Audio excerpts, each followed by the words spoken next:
दिया। पिछली बार भी मंत्री जी प्रश्न थे आपके विभाग के, पर हम लोगों को बैठ जाओ। इस सदन को आपकी कमी खली। राम सिंह बैठ जाओ। सारे प्रश्नों के उत्तरों की अपेक्षा थी। राम सिंह बैठ जाओ, खड़े होकर बात नहीं करो, आप भी अपनी सीट और पूरी उम्मीद थी कि उत्तर आएंगे, पर जनप्रतिनिधियों को निराशा हुई। इस बार आप सत्र में उपस्थित हैं और हमें पूरा भरोसा है कि आप स्पष्ट तरीके से और पूरे उत्तर हमें जरूर देंगे। अध्यक्ष जी, मेरा प्रश्न जो था वो औद्योगिक विभाग मंत्री जी से ये था कि प्रदेश में इन्वेस्टर समिट मीट हुए 2017 से लेकर के 2022 के बीच में 2 इन्वेस्टर समिट मीट हुए। 35.5 लाख करोड़ का MOU साइन हुआ और उसमें आपका जो ये ग्राउंड ब्रेकिंग सेरेमनी हुई उसमें कितने के निवेश का शिलान्यास हुआ, ये मेरा सवाल था। अध्यक्ष जी, जो उत्तर आया है, औद्योगिक विभाग जो है उसने पूरे उत्तर प्रदेश में जनता के बीच में बहुत सारे वादे किए, बहुत सारी नौकरी देने का वादा किया, डेवलपमेंट का वादा किया, कहीं बायोमेडिकल डिवाइस के पार्क बनाने का वादा किया, तो कहीं पे इलेक्ट्रॉनिक पार्क बनाने का वादा किया और यहां तक कि कॉरिडोर्स का भी वादा किया। और साथ ही साथ जितने एक्सप्रेस वे हैं उन एक्सप्रेस वेज पे कहीं मंडी तो कहीं इंडस्ट्रियल डेवलपमेंट का वादा किया।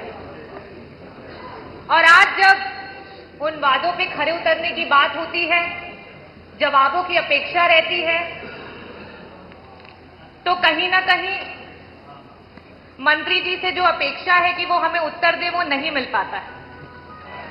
पहला जो प्रश्न था वो ये था कि 35.5 लाख करोड़ के MOU में कितने का निवेश आया। मंत्री जी, आपका जवाब है कि सिर्फ और सिर्फ 1,14,000 करोड़ का निवेश आया, जो कि आपके पूरे MOU का 3% भी नहीं है।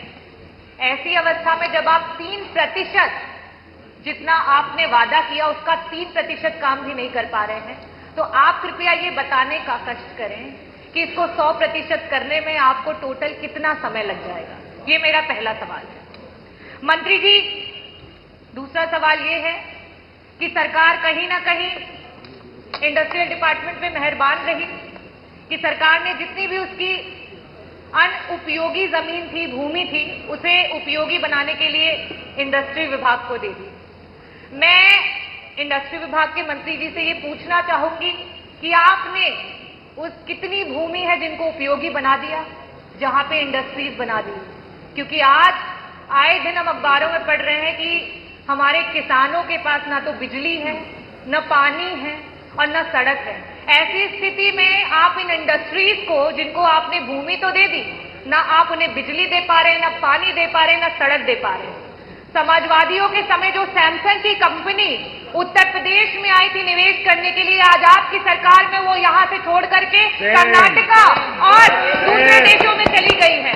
मैं आपसे जवाब चाहती हूं कि आज जो कंपनियां निवेश करने आ रही हैं वो उत्तर प्रदेश को छोड़ करके क्यों भाग रही हैं। मैं आपसे ये जवाब नहीं चाहती हूं कि आपने किन नई कंपनियों को यहां पे लाए।